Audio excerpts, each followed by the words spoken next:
Bretty was a fine place. It was the best place anywhere in about here. Not just because I belong Bretty, but Bretty was a friendly place.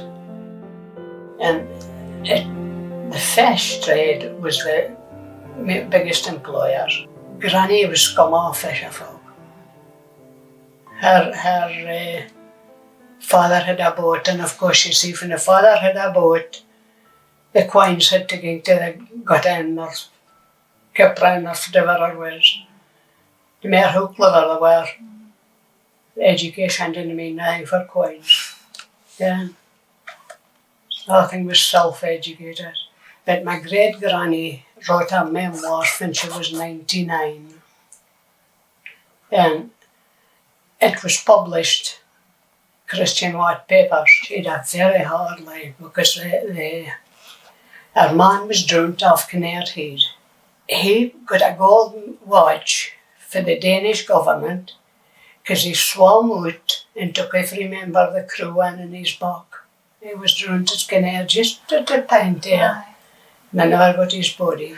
She was standing, it was a crowd of folk, of course, gathered up here because they said, oh, Brave, you see, he was nicknamed Brave and he saved all that crew. And but he didn't like it.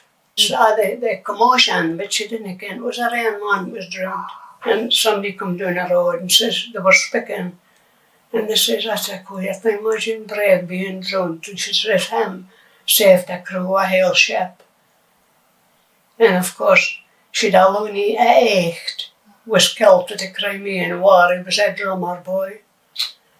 At the same time, 80-year-old. He was just a drummer boy, you see. But they got in from the far effect anyways. So he was killed just at about the same time. And she took a nervous breakdown. And she landed in Cornhill and the folk got her feel. She worked in Cornhill and she, in fact, years ago now, there was a man come down Bretty and he came in about to me.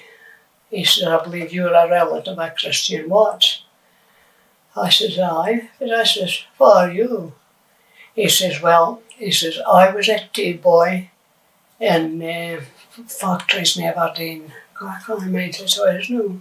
And he says, she used to shop. She came down to her bar and bought the fish for the hospital, for to cook. And he says, she was a very intelligent woman. He says, we used to enjoy her company. Mm-hmm. Yeah. And when he meant all about her, and he says, you resemble her. I says, do you mind that? He says, oh, I mind. He says, we meant her. He says, and he says that crochet work that she used to do, he says, you actually thought it was machine doing, and it was us fine. I still have some of it this day. She wrote her memoirs, as I said. Oh, she didn't mention her words. What she said about Queen Victoria. She used to go up the side and sell a fish, a creel in her back. And she says she used to come by in a carriage. And she says she was a sewer, you could have hung a jug in her bottom lip.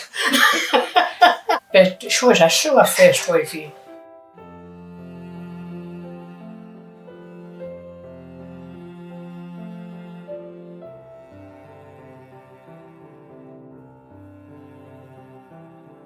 Oh, Bretty was a fine, quiet place, still is. And a lot of folk had come down to buy in Bretty, adopted Bretty themselves. And I think Aberdeen Bretty gets, I mean, I don't see nobody know because my feet are going. A new pair of feet I'm needing. But a lot of folk walks in the summertime, walks round this way. Yeah. So it's fun, I've seen me clicking the door for 12 hours. And then folk come in and get their tea. It was time for their supper.